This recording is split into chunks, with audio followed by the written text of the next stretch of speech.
Assalamualaikum warahmatullahi wabarakatuh. Alhamdulillah. Nahmaduhu wa nasta'inuhu wa nastaghfiruh. Wa na'udzu billahi min syururi anfusina wa min sayyiati a'malina. Man yahdihillahu fala mudhillalah. Wa man yudlil fala hadiyalah. Ashhadu an la ilaha illallah wahdahu la syarikalah. Wa ashhadu anna Muhammadan abduhu wa rasuluh. Allahumma salli wa sallim ala Muhammad wa ala alihi wa sahbihi ajma'in. Ya ayyuhalladzina amanu taqullaha haqqa tuqatih wa la tamutunna illa wa antum muslimun. Ya ayyuhan nasu taqu rabbakumul ladzi khalaqakum min nafsin wahidah wa khalaqa minha zawjaha wa batha minhuma rijalan katsiran wa nisaa'a wattaqullaha alladzi tasaaluna bihi wal arham innallaha kana 'alaikum raqiba.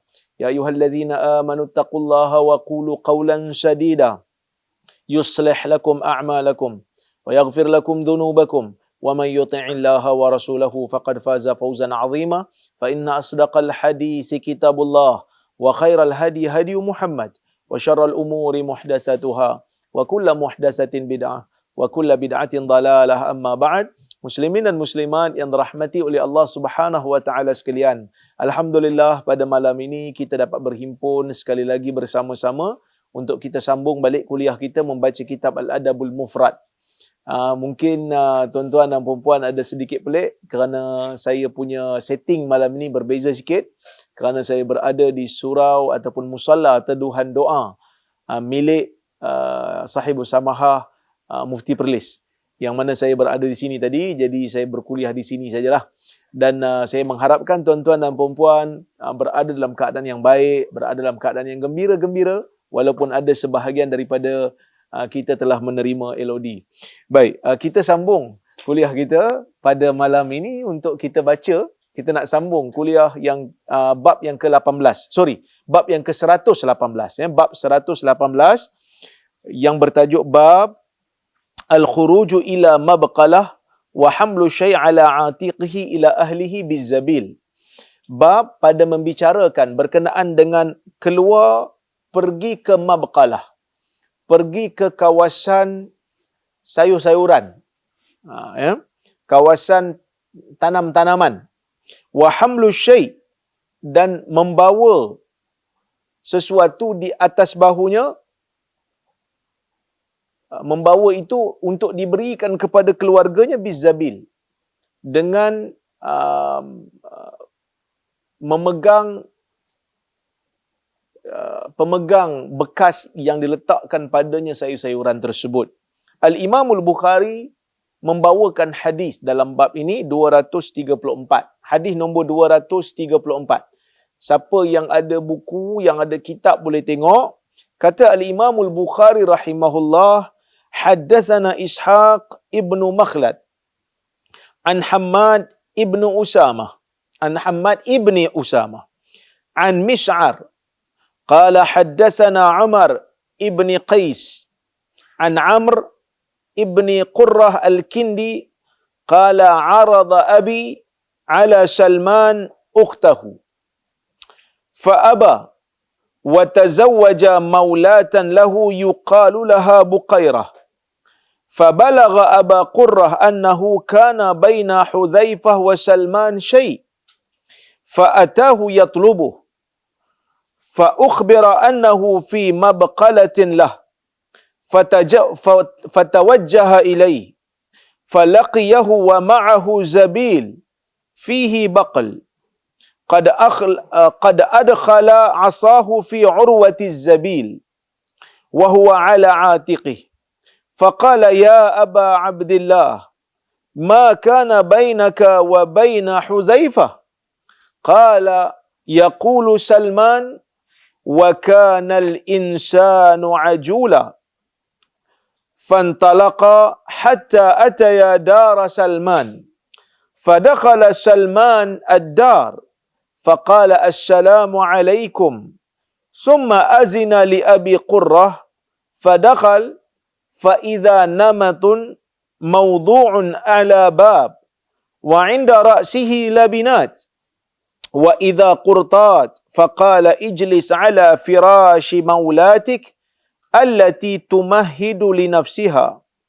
Thumma ansha'a yuhaddithuhu faqala inna Hudzaifata kana yuhadditsu bi asya' kana yaquluha Rasulullah sallallahu alaihi wasallam fi ghadabihi li aqwam fa utiya fa us'alu anha fa aqul Hudzaifatu a'lam bima yaqul wa akrahu an takuna dhagha'inun baina aqwam fa utiya Hudzaifah faqila lahu inna Salman la yusaddiquka wa la yukadhibuka bima taqul faja'ani Hudzaifah faqala ya Salman ibna ummi Salman faqultu ya Hudzaifah ibna ummi Hudzaifah latantahiyan aw la aktubanna fika ila Umar falamma khawwaftuhu bi Umar tarakani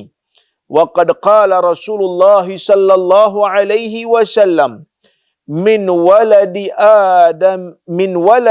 Adam ana fa ayyuma 'abdin min ummati la'antuhu la'natan aw sababtuhu sabbatan fi ghairi kunhihi fa aj'aluha 'alaihi salah.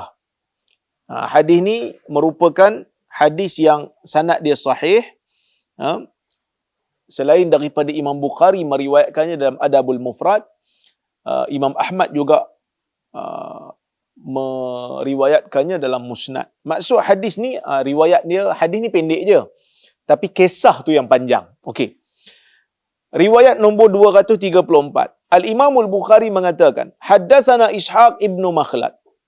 Ishaq bin Makhlad telah menceritakan kepada kami daripada Hamad bin Usamah, daripada Mis'ar. Dia mengatakan Umar bin Qais telah menyampaikan kepada kami daripada Amr bin Abi Qurrah Al-Kindi, yang mana Amr bin Abi Qurrah Al-Kindi menyebutkan arada abi ala Salman ukhtahu. Ayah saya yang bernama Abu Qurrah Al-Kindi telah menawarkan kepada Salman saudara kandung perempuannya. Maksudnya zaman dulu ni, sesiapa yang ada anak perempuan ataupun ada adik perempuan ataupun ada kakak perempuan dan dia merupakan wali bagi perempuan tu, dia akan mencari pasangan bagi perempuan ni. Kerana zaman dulu ni perempuan, yalah samalah macam zaman sekarang kan, perempuan ni dia ada sifat malu dia. Jadi bila perempuan ni malu, bila sampai pada umur dah layak dia untuk menikah, maka wali dia ni kalau tengok tak ada orang duk pinang dia, tak ada orang yang nampak menunjukkan minat pada dia, maka mereka akan cari calon bakal-bakal suami yang boleh menjadi suami yang baik pada perempuan ni. Bukan kata kisah ni saja. Ada satu kisah Umar radhiyallahu anhu pada satu ketika apabila Hafsah telah menjadi janda. Kerana Hafsah ni dia menikah dengan Khunais, seorang sahabat Nabi sallallahu alaihi wasallam yang agung yang terlibat dalam peperangan Badar. Apabila Khunais ni syahid, kalau tak silap saya dalam peperangan Uhud dia syahid, maka Hafsah pun telah menjadi janda. Dan apabila habis saja iddah dia, Umar radhiyallahu anhu mencari pasangan untuk Hafsah ni. Berkemungkinan kerana Umar inginkan calon yang baik. Bukan kata kemungkinan lah, hampir pasti. Kerana Umar pernah menawarkan Hafsah ni kepada Uthman. Tetapi Uthman menolak. Kemudian Umar pernah menawarkan Hafsah ini kepada Abu Bakar. Abu Bakar tak jawab. Menyebabkan Umar pada ketika itu rasa sedikit marahlah. Kerana Abu Bakar ni kalau tak nak, sebutlah tak nak. Kalau nak, sebutlah nak. Sehinggalah apabila Nabi SAW meminang Hafsah, pada ketika itulah baru Abu Bakar sebut. Abu Bakar kata, aku tak mau jawab tawaran kau ni kerana aku dah dengar dah. Nabi SAW memang berminat dengan Hafsah ni, nak menikah dengan Hafsah. Tapi aku tak boleh bagi tahulah kerana ia masih lagi dalam peringkat rahsia lagi. Oleh kerana tu, kalau tuan-tuan tengok dalam kitab Riyadhus Salihin, Imam Nawawi masukkan hadis ni dalam bab menjaga rahsia. Jadi kalau kita dengar ada orang punya perancangan dan dia tak suka untuk bagi tahu orang, jangan bagi tahu lagi kat orang. Sebab ada di kalangan kita ni yang kadang-kadang suka jadi telefon karat. Dia suka jadi penyampai berita yang orang tak suka lagi untuk disampaikan. Okey. Jadi ini memang budaya zaman dulu, apabila ada adik perempuan ke, kakak perempuan ke yang dia menjadi wali kepada mereka, ataupun ayah yang mempunyai anak perempuan, dia memang mencari calon suami terutamanya orang-orang yang saleh. Oleh kerana Salman ni adalah sahabat Nabi SAW, maka Abu Qurrah Al-Kindi ni, dia tawarkan saudara kandung perempuan dia kepada Salman. Dia kata, nak menikah tak dengan saudara perempuan aku? Fa'aba. Lalu dia pun tak mau. Dia tak maulah menikah dengan saudara perempuan Abu Qurrah ni. Wa tazawwaja maulatan lahu yuqalu laha Buqairah. Dia menikah dengan hamba perempuannya yang bernama Buqairah. Fabalagha Abu Qurrah, bila dia dah menikah tu, tiba-tiba sampai berita kepada Abu Qurrah, annahu kana baina Huzaifah wa Salman syai'. Sampai berita kepada Abu Qurrah ni, yang mana Salman dengan Huzaifah ni ada sesuatu isu. Sampai berita dekat dia, yang Huzaifah dan juga Salman ni mempunyai isu yang tak selesai antara mereka berdua. Yang tak selesai. Okey. Lalu, apa yang Abu Qurrah ni buat? Ya? Bila mana Abu Qurrah ni dengar cerita Salman dengan Huzaifah ni ada sedikit krisis. Fa'atahu yatlubuhu. Abu Qurrah pun tak tinggal lama, dia pergi cari Salman. Kerana dia rapat dengan Salman, dia pergi cari Salman, fa'ukhbira annahu fi mabqalatillah. Dan dia diberitahu bahawasanya Salman berada di tempat tanaman, tumbuh-tumbuhan.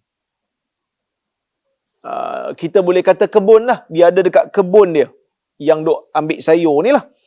Fatawajjaha ilaih. Lalu Abu Qurrah pun pergi, meluru pergi ke Salman. Falaqiyahu wa ma'ahu zabil fihi baqal. Yang mana waktu dia bertemu dengan Salman tu, Salman pada ketika itu bawa karung, orang kata bekas, yang dalamnya tu ada sayur-sayuran. Dalamnya tu ada sayur-sayuran, tanam-tanaman. Qad adkhala asahu fi urwati zabil.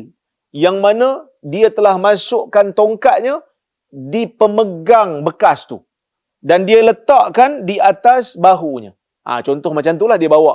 Dia bawa sayur-sayur yang dia tanam tu daripada kebun tu, dia bawa di atas bahu dia. Okey. Faqala ya Aba Abdillah. Lalu Abu Qurrah ni tanya, wahai Abu Abdillah, ma kana bainaka wa baina Huzaifah? Apa yang berlaku di antara kamu dan Huzaifah? Huzaifah ni siapa? Huzaifah ni adalah Huzaifah ibn al-Yaman, sahabat Nabi SAW. Salman ni siapa? Salman ni adalah sahabat Nabi juga. Dua-dua sahabat. Jadi Abu Qurrah nak tahu, apa krisis yang berlaku di antara kamu berdua? Apa isu yang berlaku di antara kamu berdua? Kata Salman, yaqulu Salman. Salman berkata, wa kanal insanu ajula. Salman membacakan keratan daripada ayat Quran, suratul Isra ayat yang ke-11. Allah berfirman, wa kanal insanu ajula. Manusia ni terburu-buru keadaannya. Manusia ni tak sabar-sabar. Memanglah manusia ni memang ada sifat terburu-buru, yang kadang-kadang kita pun rasa pada diri kita ni tak sabar-sabar nak mengetahui. Terutamanya bila nak mengetahui cerita-cerita gosip. Kan, bila ada gosip aja, hang tunggu petang ni kita jumpa, kita nak sembang betul-betul, punya nak tahu cerita tu, kan? Tapi cuba kalau bab-bab lain, bab-bab mengaji ke, kan, bab-bab nak belajar ke, bab-bab nak mesyuarat ke, kita datang paling lambat sekali. Tapi kalau bab membawang, kita lah yang paling awal. Itu insan. Dia nak tahu cerita ni. Apa yang berlaku di antara Salman dengan Huzaifah? Saya nak tahu cerita. Kerana dua-dua sahabat Nabi, dua-dua hebat kerana rapat dengan Nabi SAW. Kan? Sebab Salman ni rapat dengan Nabi. Sebab dia, orang kata apa? Masuk Islam antara yang awal juga. Huzaifah pun sama juga. Huzaifah di antara orang yang memegang rahsia Nabi. Iaitu nama-nama orang-orang munafik memang dia pegang. Nabi SAW bagi kat dia. Maka Salman bagi ayat ni kat dia. Seolah-olah macam Salman nak bagi sikit teguran lah. Janganlah terburu-buru. Sabarlah sikit. Kan? Sabarlah sikit. Tunggulah kita balik dulu. Okey. Fantalaqa, lalu kedua-duanya beredar daripada kebun tu hatta ataya dara Salman, sehingga kedua-duanya sampai di rumah Salman. Fadakhala Salmanud dar, maka Salman pun masuk dalam rumah dia. Faqala assalamu alaikum, lalu Salman pun memberi salam, assalamu alaikum. Memang disunnahkanlah kita walaupun sampai rumah sendiri bagi salam bila nak masuk. Kalau tak ada orang, bagi assalamu alaina wa ala ibadillahi salihin. Lepas tu baca bismillah. Ini di antara sunnah apabila kita masuk dalam rumah. Okey. Summa azina li Abi Qurrah. Kemudian Abu Qurrah pun diizinkan untuk masuk. Ini salah satu adab. Apabila kita bersama dengan tuan rumah di luar, dan apabila tuan rumah ajak kita balik ke rumah dia untuk kita bertandang di rumah dia, jangan masuk sehingga dia beri izin masuk. Bukan bermakna kita dah sama dengan dia dekat luar tadi, bila dia masuk, kita masuk sekali. Tak boleh. Kerana mungkin masa dia masuk tu, ada aurat yang terbuka. Mungkin isteri duduk di ruang tamu tu. Mungkin anak perempuan dia yang dah balik duduk di ruang tamu tu. Jadi kita jangan masuk terus. Tunggu sampai dia bagi izin masuk. Bila dia bagi izin masuk, barulah masuk. Okey. Fadakhal. Bila Salman dah bagi izin kepada Abu Qurrah untuk masuk, maka dia pun masuk. Sebab apa dia masuk? Dia nak tahu cerita di antara Salman dengan Huzaifah yang telah berlaku. Fadakhal. Fa'iza namtun mawdu'un ala bab. Tiba-tiba dia tengoklah rumah Salman ni adalah, orang kata apa? Hamparan, tikar yang diletakkan di atas pintu. Wa inda ra'sihi labinat, dan di kepalanya ada batu-bata lagi. Maksudnya rumah Salman ni bukan rumah yang mewah lah. Rumah yang biasa-biasa sahaja. Kerana Salman ni orang yang sederhana hidupnya. Wa iza qurtat, tengok-tengok dalam rumah tu juga ada pelana yang diletakkan di atas keldai. Faqala ijlis ala firashi maulatik. Dia kata engkau duduklah. Salman kata engkau duduklah di atas hamparan hamba perempuan kamu yang dia telah hamparkan untuk dirinya. Dia biasa duduk kat sini, dia hampar untuk diri dia, engkau duduklah situ, kata Salman. Summa ansha'a yuhaddithuhu. Lalu Salman pun cerita apa yang berlaku. Ceritalah dekat Abu Qurrah. Dia kata, inna Huzaifah kana yuhaddithu bi asya'.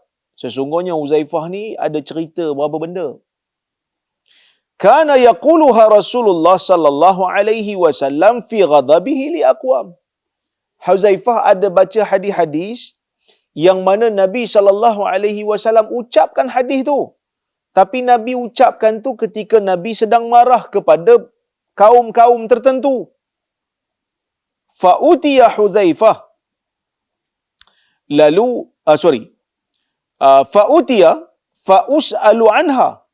Lalu berita ni sampailah pada aku. Kan? Berita ni sampai kepada aku. Fa us'alu anha. Lalu aku pun ditanya tentangnya. Aku ditanyalah tentang hadis-hadis yang Huzaifah baca ni. Fa aqul Huzaifatu a'lam bima yaqul.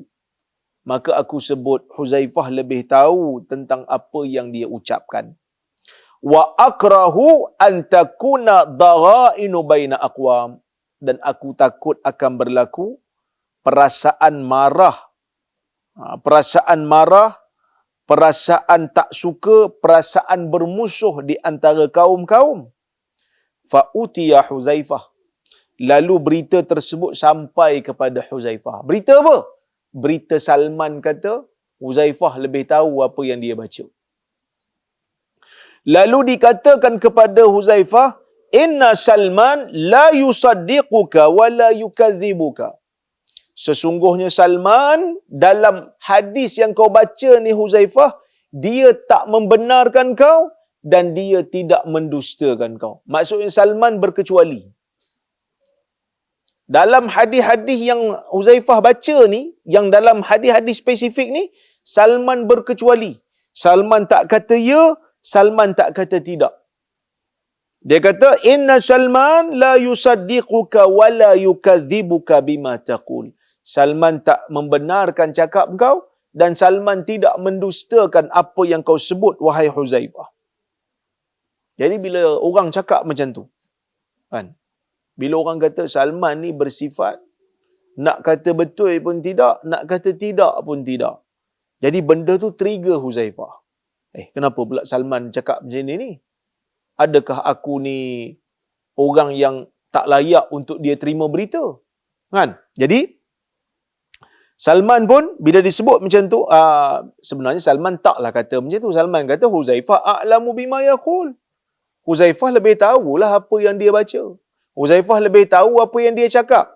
Tapi itulah, orang sampaikan berita yang Salman ni tak terima dan tak tolak. Sedangkan Salman kata Huzaifah lebih tahu, kan? Jadi Huzaifah bila dengar perkataan yang orang nukil pada dia tentang Salman, lalu Huzaifah pun datang jumpa Salman. Ni di antara perkara yang baik yang Huzaifah sebut, yang Huzaifah buat. Dan kita bila orang sebut benda tak baik pada kita, benda tu disampaikan kepada kita, elok kita pergi jumpa terus. Aku dengar kau sebut macam ni tentang aku, betul ya? Aku sebut engkau, orang sebut macam ni kau sebut tentang aku, betul ke tidak? Tanya terus. Supaya boleh clear banyak benda. Kan? Lalu, Huzaifah pun datang jumpa aku. Dia kata, ya Salman, ibna ummi Salman. Wahai Salman, anak kepada ibu Salman.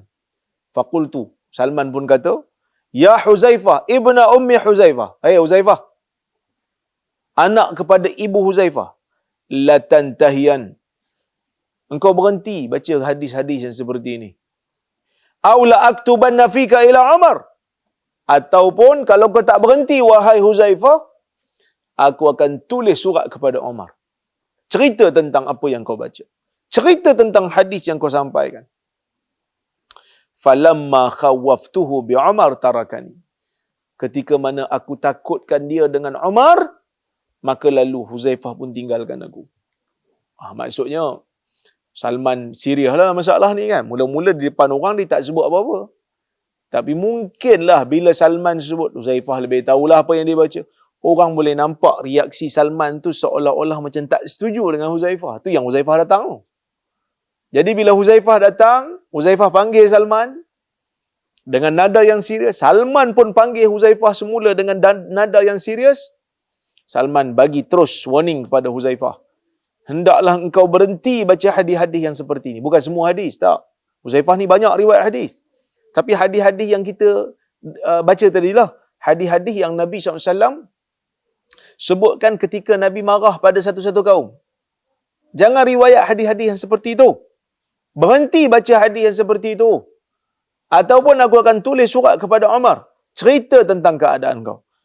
Jadi Huzaifah ni bila dengar cerita Umar, bila dengar yang Salman ni nak report pada Umar, Huzaifah pun meninggalkan Salman. Huzaifah ada sedikit perasaan hormatlah pada Umar. Kan? Okey. Wa qad qala Rasulullah sallallahu alaihi wasallam, kata Salman, sedangkan Rasulullah sallallahu alaihi wasallam bersabda, min waladi Adam ana, aku ni anak Adam, kata Nabi. Aku ni anak Adam. Apa maksud anak Adam? Apa yang berlaku pada anak Adam, itu jugalah yang berlaku kepada Nabi Muhammad sallallahu alaihi wasallam. Kalau anak Adam marah, Nabi pun marah. Kalau anak Adam sakit, Nabi pun sakit. Kalau anak Adam lapar, Nabi pun lapar. Anak Adam mengantuk, Nabi pun mengantuk. Anak Adam mempunyai nafsu, Nabi juga mempunyai nafsu. Dulu ada seorang hamba Allah, dia marah bila saya kata Nabi itu ada syahwat. Dia kata jangan sebut macam tu. Itu satu penghinaan kepada Rasulullah SAW. Kita kata apa pula hinanya? Syahwat yang ada pada lelaki itu adalah kita kata benda yang normal, benda yang biasa. Bahkan kalau tiba-tiba seorang lelaki kata dia tak ada syahwat, itu merupakan satu kekurangan pada lelaki itu. Cacatlah dia. Dia tak ada syahwat. Kerana lelaki normal dia ada syahwat. Jadi kalau orang lain ada syahwat, Nabi SAW ada syahwat. Tapi Nabi ini bezanya apa? Nabi ini bezanya dia maksum ketika menyampaikan agama kepada umat dia. Yang Nabi sebut min waladi Adam ana. Aku ni daripada anak Adam. Aku ni daripada anak Adam. Fa ayyuma 'abdin min ummati. Mana-mana hamba daripada kalangan umat aku ni yang aku laknat dia dengan satu laknat, ataupun aku cela dia dengan satu cela, sedangkan benda tu bukan hak dia, kan? Bukan hak dia, fa aj'aluha alaihi salata. Lalu aku jadikan perkataan yang tak wajar itu merupakan doa untuk dia. Doa baiklah. Baik. Maka dalam isu ni Nabi SAW nak bagi tahu mana-mana orang yang Nabi termarah, terkeluar perkataan-perkataan yang bukan menjadi hak kepada orang tu, Nabi akan jadikan itu sebagai satu doa baik untuk dia. Itu keistimewaan lah kepada orang yang dimarahi oleh Nabi dalam keadaan tak sengaja. Dalam keadaan Nabi tak sengaja. Okey. Apa faedah yang kita boleh ambil daripada hadis ni? Okey, mungkin ada yang bertanya, apa pula kaitan hadis ni dengan adab mufrad? Sebab adab mufrad ni kitab yang berkaitan dengan adab kan. Kita nak bahas tentang adab. Apa adab yang boleh diambil daripada sini? Adab yang boleh diambil daripada sini adalah iaitu orang-orang yang nak pergi ke kebun dan dia bawa balik sayur-sayuran yang dia tanam tu, ataupun dia beli ke apa ke, bawa balik dengan dia pikul benda tu, bawa balik, itu termasuk dalam adab. Jadi sebab itu dalam kitab syarah Sahih Adab Mufrad, dia menyebutkan, dia kata ini di antara adab yang baik, iaitulah adab memberi makan, memberi kelengkapan yang diperlukan oleh keluarga, itu merupakan adab ke atas suami lah.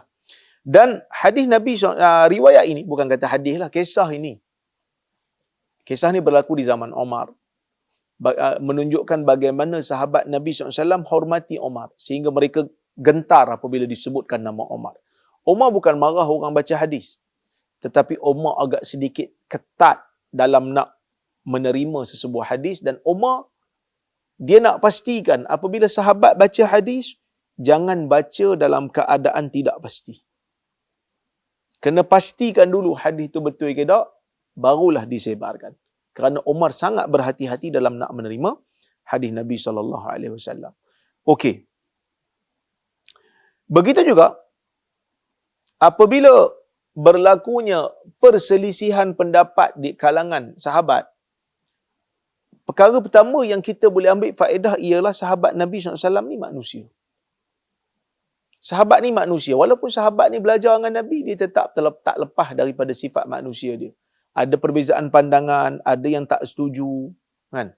Ada perkara yang tak sesuai, yang dia rasa macam tak kena. Jadi apabila tak kena, mereka menggunakan saluran yang betul dalam menegur.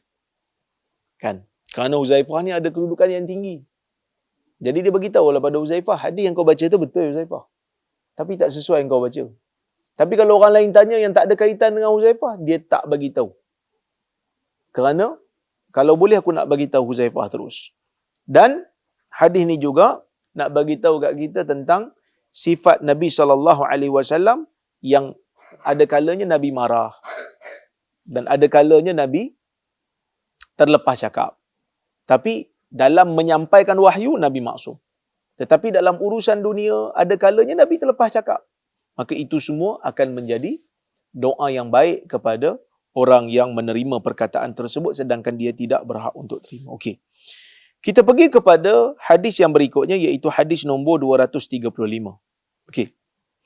Kata Imam Al-Bukhari rahimahullah, haddatsana Ibnu Abi Syaibah qala haddatsana Yahya ibnu Isa anil A'mash an Habib an Sa'id ibni Jubair an Ibni Abbas qala qala Umar radhiyallahu anhu ukhruju bina ila ardi qaumina fakharajna fakuntu ana wa Ubay ibnu Ka'ab fi muakhirin nas fahajat sahabah faqala Ubay Allahumma asrif anna adhaha falahiqnahum wa qad ibtallat rihaluhum faqalu ma asabakum alladhi asabana qultu innahu da'a Allah azza wa jalla ay yasrifa anna adhaha faqala Umar ala da'awtum lana ma'akum. Ni hadis ni ataupun riwayat ni daripada Umar, ya.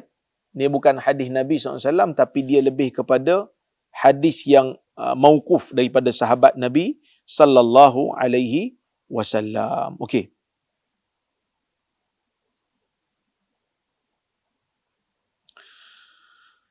Jadi riwayat ni dia merupakan riwayat yang mauqufah.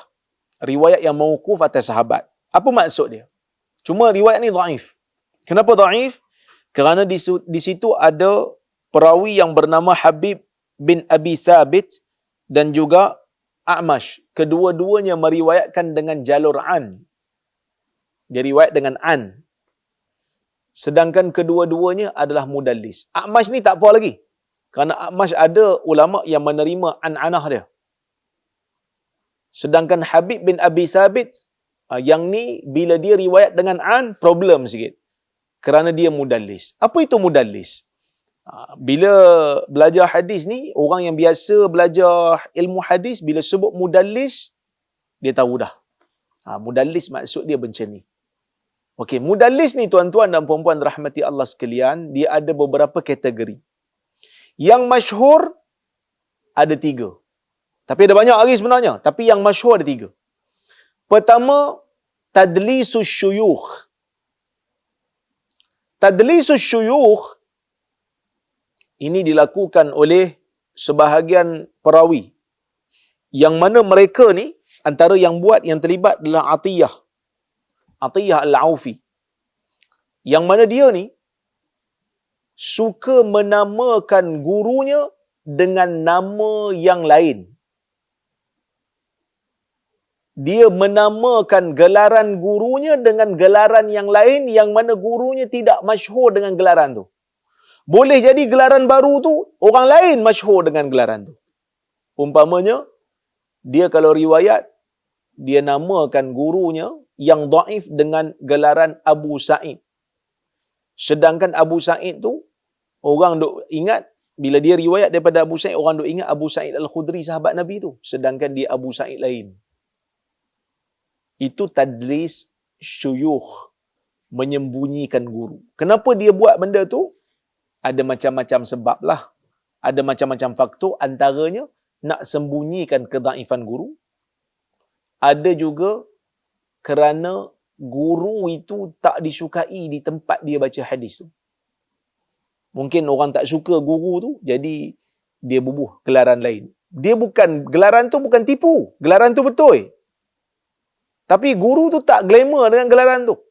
Contoh macam saya lah, tuan-tuan. Kan, saya ni orang kenal dengan Rozaimi, dengan Rora. Tiba-tiba anak murid saya kata, telah bercerita kepada saya guru kami yang bernama Abu Mu'az Al-Kangari, contohnya. Duk Kanga. Siapa pula Abu Mu'az? Orang tak kenal Abu Mu'az. Tapi betul ke saya Abu Mu'az? Betul. Saya memang Abu Mu'az pun. Kan? Jadi, itu tadlis syuyukh.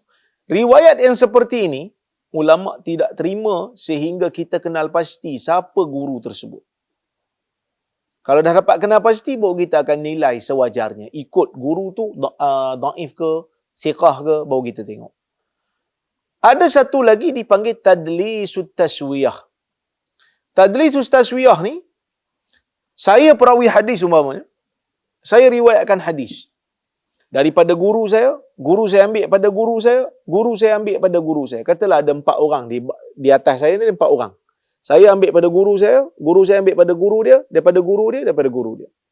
Saya yang riwayat hadis ni, saya tengok guru saya okey. Tapi saya tengok yang nombor 3 ni, guru kepada guru saya ni, dia adalah perawi yang lemah. Kan? Perawi yang lemah. Okey, apabila dia perawi lemah, saya nampak guru saya yang ni, dia dalam hadis yang lain juga pernah bertemu dengan orang nombor 3 ni. Orang nombor 4 ni. Jadi saya pun buat keputusan, saya kata bagus juga ni. Saya gugurkan nama perawi lemah ni. Lepas tu saya susun balik 3 ni. Saya riwayat daripada dia, daripada. Saya guna perkataan daripada. Saya tak kata dia ni dengar daripada dia. Saya kata daripada. Memang betul pun. Sebab dia dengar daripada orang ni. Tapi saya sembunyikan orang ni sebab dia lemah. Orang ni dalam hadis yang lain memang pernah ambil hadis daripada dia ni. So perbuatan ni dipanggil tadlisut taswiyah. Tadlis taswiyah ni seburuk-buruk tadlis. Seburuk-buruk tadlis, para ulama menyebutkan kalau ada perawi yang terlibat dengan tadlis yang seperti ini, maka dia perlu, sanad dia perlu ada tasrih bisama' di setiap peringkat daripada dia sehingga ke atas. Kalau dia buat tadlis taswiyah, dia mesti nyatakan dia dengar daripada orang ni mesti nyatakan dalam sanad tu dia dengar langsung. Dia dengar langsung. Kalau ada saja, bahaya. Takut-takut ada perawi lemah yang digugurkan di tengah-tengah sanad. Itu tadlis taswiyah. Siapa yang buat kerja ni? Baqiyah bin Walid dengan Walid bin Muslim. Ini di antara perawi yang glamour buat cerita kisah buat kerja ni. Ha? Ada satu lagi tadlis yang dipanggil sebagai tadlisul isnad. Tadlisul isnad, Habib bin Abi Thabit terlibat dengan benda ni lah. Apa itu tadlisul isnad? Tadlisul isnad ialah dia tak gugurkan orang lain. Dia hanya gugurkan guru dia saja. Dia hanya gugurkan guru dia di sebahagian tempat. Kenapa dia gugurkan guru di sebahagian tempat? Ada macam-macam faktor. Boleh jadi kerana gurunya lebih muda daripada dia, jadi dia sembunyikan. Boleh jadi guru tu lemah, dia nak sembunyikan. Boleh jadi guru tu tak disukai di satu tempat, maka dia sembunyikan. Kerana mungkin perbezaan mazhab dan sebagainya. Ataupun mungkin kerana dia nak nampakkan pada orang lain, sanad dia tinggi pada orang lain, jadi dia kurangkan seorang. Jadi sanad dia nampak pendek dan tinggi. Lalu banyak faktor. Macam mana boleh berlaku tadlisul isnad ni? Tadlisul isnad ni boleh berlaku apabila seorang murid riwayat daripada seorang guru benda yang dia tak dengar daripada guru dia. Macam inilah saya bagi contoh. Saya melazimi kuliah hadis. Sebab zaman dulu ni ada satu kuliah, guru akan baca hadis, anak murid akan tulis, catat. Dia akan baca dengan sanad, catat. Jadi anak murid ni dapat hadis daripada guru tu, dia akan riwayat pada anak murid dia pula nanti. Lalu dia pun bacalah, guru saya Fulan bin Fulan telah menyampaikan kepada kami. Katalah satu ketika, anak murid yang selalu mari kuliah hadis ni, dia tak dapat hadis, balik rumah, penuri, balik kampung, seminggu. Kelas berjalan. Tapi dia terpaksa ponting. Sebab apa? Sebab balik rumah, penuri, balik kampung. Jadi bila dia tak hadir, kelas tetap jalan. Syekh baca 10 hadis. Jadi bila Syekh baca 10 hadis, kawan-kawan dia dengar. Dia tak dengar sebab dia balik kampung. Jadi bila dia sampai minggu depan, dan bila dia sampai je minggu depan,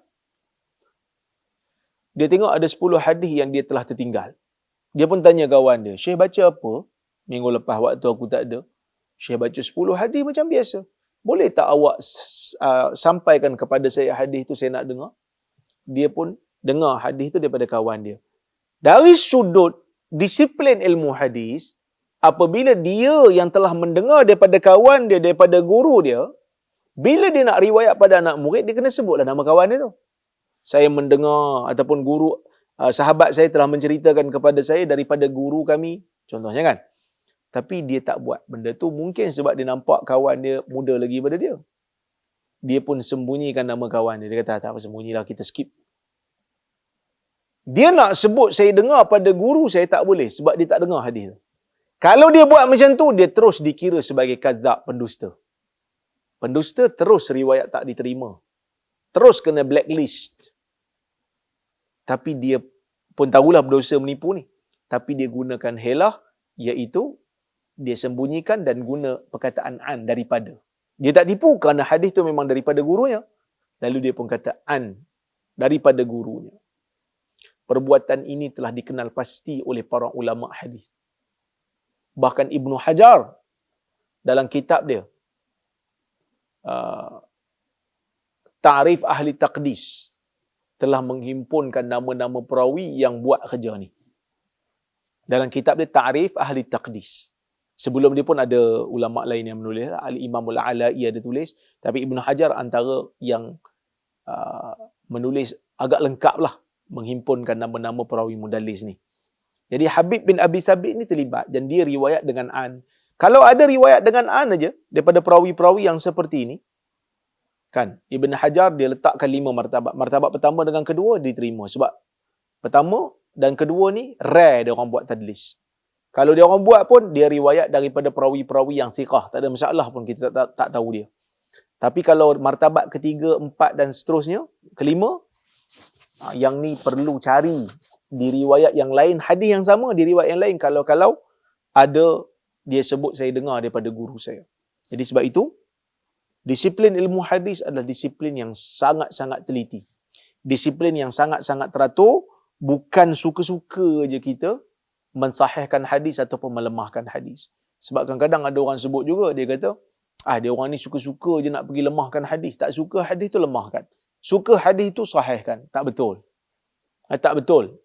Ya? Kerana kalau betul perkataan itu mempunyai kebenarannya, dah tentulah hadis-hadis yang menyokong kita banyak tersebar. Tapi ada hadis yang kadang-kadang tak menyokong pandangan mazhab kita pun.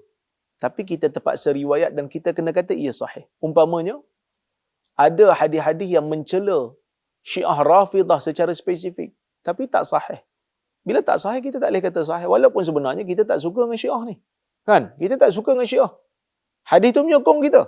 Tapi oleh kerana ulama hadis dalam isu ni, mereka amanah, maka mereka tak sahihkan hadis tu bila tidak ada bukti ia sahih. Jadi, kita kena tahu. Jadi, riwayat ni dhaif. Kata-kata ini dhaif, tapi dhaif ringan lah. Yang dhaif ringan. Okey. Maksudnya, saya baca terjemahan dulu. Imam Bukhari mengatakan, Ibnu Abi Syaibah telah menyampaikan kepada kami, dia berkata, Yahya bin Isa telah menyampaikan kepada kami, daripada Al-A'mash, daripada Habib bin Abi Thabit, daripada Sa'id. Nampak dia kata daripada. Kalau dia kata saya dengar, clear. Tapi dia kata daripada Sa'id bin Jubair, daripada Ibni Abbas. Katanya, qala Umar radhiyallahu anhu. Umar berkata, ukhruju bina ila ardi qaumina. Jom kita pergi ke setempat kaum kita. Pergi keluarlah. Keluar daripada Madinah, pergi bermusafir. Fa kharajna. Kata Ibn Abbas, lalu pun kami keluar. Fakuntu ana wa Ubay. Fakuntu ana wa Ubay fi muakhirin nas. Kata Ibn Abbas, aku bersama dengan Ubay berada di belakang himpunan manusia. Dan memang ini di zaman Nabi pun ada juga. Iaitu bila Nabi pergi bermusafir, Nabi akan tugaskan sahabat-sahabat, sebahagian daripada kumpulan besar tu, ada sekumpulan kecil akan duduk di belakang. Tugasnya apa? Kalau ada barang-barang yang tercicir, kalau ada harta-harta yang tertinggal, kumpulan kecil inilah akan kutip. Sebab bermusafir zaman dulu ni bukan macam musafir zaman sekarang. Musafir zaman dulu ni perlu berhenti. Kalau zaman sekarang ni kita selesa duduk dalam kereta, ada aircon dan sebagainya. Zaman dulu kalau musafir tengah-tengah panas ni, kadang-kadang kena berhenti. Jadi berhenti tu banyak. Jadi bila berhenti, maka perlu kepada turunkan barang. Kan bila berhenti nak minum, turunkan barang daripada unta. Jadi adalah takut-takut ada barang-barang yang tercicir kan. Jadi bila tercicir, kumpulan kecil yang di belakang ni lah yang tolong kutip. Ada orang pun kutip. Ini yang berlaku kepada Aisyah radhiyallahu anha bersama dengan Safwan ketika dalam peristiwa Al-Ifk. Yang mana ketika peristiwa Al-Ifk berlakunya, Aisyah kena tinggal. Kerana Aisyah ni dia kurus zaman tu kan. Dia kecil. Zaman tu dia kecil, dia kurus. Jadi orang tak sedar dia pergi ke tempat buang air. Jadi bila berjalan, orang tak tahu Aisyah tak ada dalam tempat kemah ataupun atas unta dia. Orang ingat ada dalam bekas tu. Rupanya tak ada. Sebab Aisyah ringan dan kecil. Masa itulah Safwan datang. Kerana Safwan ni dia di belakang. Kalau ada yang tertinggal. Sekali ni bukan harta tinggal. Isteri Nabi SAW ditinggal. Dia pun bawa lah isteri Nabi. Tak ada apa yang berlaku. Tetapi difitnah oleh golongan munafik sehingga sebahagian sahabat percayalah. Sehingga Allah Ta'ala turunkan ayat Quran membebaskan Aisyah daripada tuduhan jahat tu. Jadi, Ibn Abbas kata, aku dan Ubay bin Ka'ab berada di belakang. Fahajat sahabah. Tiba-tiba berlaku gelap. Awan gelap datang. Angin kuat. Ya. Faqala Ubay. Ubay pun berkata, Allahumma srif anna hadha adaha. Ya Allah, tolonglah palingkan daripada kami keburukan angin ini. Keburukan awan hitam ini. Falahiqnahum. Lalu kami pun mendapatkan kaum yang berada di hadapan. Kami kejar mereka. Waqadi betallat rihaluhum. Tengok-tengok rombongan tu dah basah dah. Tempat-tempat simpanan barang-barang keperluan musafir itu pun dah basah dah. Basah sebab apa? Hujan. Faqalu, lalu mereka bertanya, ma asabakumul ladzi asabana? Yang telah menimpa kami tak timpa kamu ke? Maksudnya, kami kena hujan ni. Kamu tak kena ke hujan? Hampa tak kena ke hujan? Kami kena hujan ni. Kan? Lalu, Ibnu Abbas kata, innahu da'allaha azza wa jalla ayyasrif anna adaha. Sesungguhnya dia berdoa kepada Allah azza wa jalla supaya Allah azza wa jalla memalingkan keburukan awan hitam dan angin kuat ni. Ubay doa dah. Apa kata Umar? Ala da'autum lana ma'akum? Tidakkah kamu berdoa sekali untuk kami bersama dengan kamu? Doalah untuk kami juga. Okey, riwayat ni dhaif, tapi dhaif ringan. Cuma hadis ni riwayat ni nak bagi tahu apa?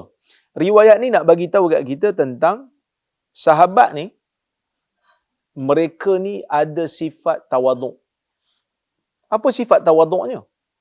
Umar ni, dia orang nombor 2 dalam senarai sahabat Nabi yang dijamin syurga. Kan?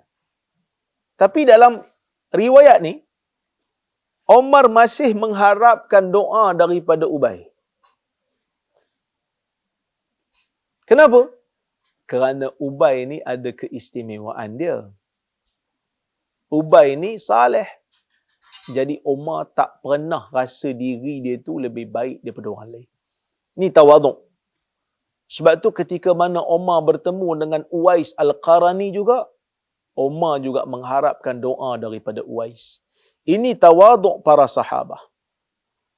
Ya, yang mana mereka ini saling memerlukan doa-doa orang saleh untuk diri mereka. Dan sifat sahabat yang takut apabila melihat angin yang kuat dan awan hitam yang datang. Kerana bimbang, itu adalah azab daripada Allah Azza wa Jalla. Kita semua tahulah, apabila Allah Ta'ala nak turunkan azab, ada kalanya Allah Ta'ala hantar angin yang kuat dan hujan. Jadi bila para sahabat nampak benda tu, mereka ni ada sifat suka muhasabah diri. Takut-takut mereka dah buat satu benda yang Allah Subhanahu wa Ta'ala murka, lalu Allah Ta'ala ambil tindakan pada mereka. Jadi, ini di antara faedah yang kita boleh ambil lah daripada riwayat mauquf ini. Mudah-mudahan riwayat ini boleh jadi satu motivasi dan panduan pada kita. Yang mana kita tak boleh rasa diri kita terlalu bagus dan terlalu hebat, sehingga kita tak perlukan doa orang lain. Kerana doa-doa ni, kadang-kadang doa ni Allah Ta'ala makbulkan doa dia, bukan doa kita. Kerana apa? Kerana masa dia doa tu dia lebih khusyuk. Kerana masa dia doa tu iman dia lebih tinggi. Maka sebab itu Allah Ta'ala terima doa dia. Jadi ini merupakan salah satu daripada faedah yang boleh kita ambil. Semangat para sahabat dalam menerima ataupun meminta doa daripada orang saleh di kalangan mereka.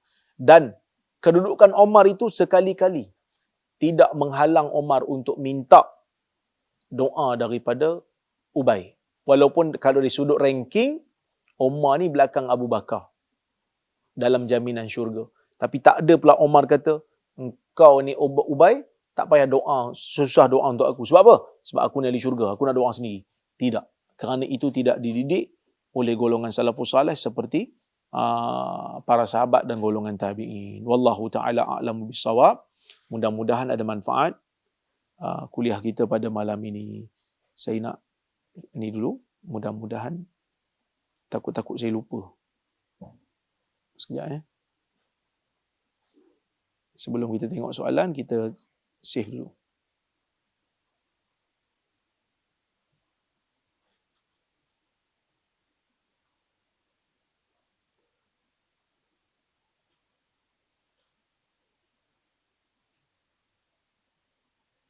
Okey.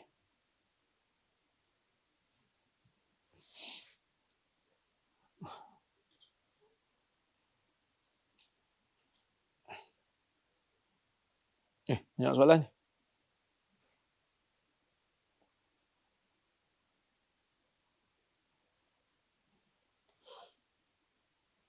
Okey, salam doktor. Waalaikumsalam. Hadis 234 ni adalah kisah yang terjadi selepas Nabi SAW dah wafat. Kisah-kisah macam ni boleh digelar hadis ke? Bukan hadis hanya tentang cakapan perbuatan Nabi SAW.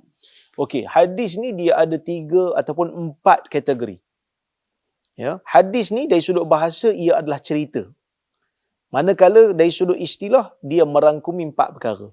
Ada yang dipanggil sebagai hadis qudsi, iaitu apabila yang bercakap ataupun yang diriwayatkan tu daripada Allah Azza wa Jalla selain daripada Quran.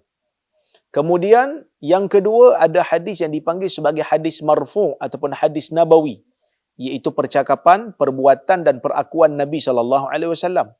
Ada hadis yang dipanggil sebagai hadis mauquf. Hadis mauquf, hadis yang disandarkan kepada para sahabat Nabi SAW dari sudut perbuatan, percakapan dan perakuan. Ada yang keempat, hadis yang dipanggil maqtu', iaitu hadis yang disandarkan kepada tabi'in. Perbuatan tabi'in, perkataan tabi'in dinukilkan kepada kita. Kenapa semua ini dipanggil hadis? Kerana itu adalah cerita-cerita golongan yang terbaik. Kerana Nabi SAW menyebutkan khairun nas qarni summa alladhina yalunahum summa alladhina yalunahum. Assalamualaikum Dr. Waalaikumsalam. Bolehkah kita qada Ramadan yang lepas pada bulan Sya'ban selepas nisfu Sya'ban? Okey. Dalam isu ni, jatuh pula dah. Para ulama ada bahas tentang hukum puasa selepas daripada nisfu Sya'ban bagi orang yang tidak berpuasa sebelum daripada 15 Sya'ban. Kerana di sana ada hadis, idzan tasafa Sya'ban fala tasumu. Apabila Sya'ban telah menjadi separuh, maka jangan berpuasa lagi. Kecuali bagi orang yang mempunyai kebiasaan puasa sehari, buka sehari, ataupun puasa Isnin Khamis, ataupun dia dah puasa sebelum 15 Sya'ban. Tetapi riwayat ini berlaku perbezaan pandangan di kalangan ulama. Ada yang menerimanya seperti mazhab al-Imam Syafi'i. Oleh kerana itu mereka tak benarkan puasa sunat selepas nisfu Sya'ban bagi mereka yang tidak ada kebiasaan puasa sunat ataupun mereka tak berpuasa sebelum 15 Sya'ban.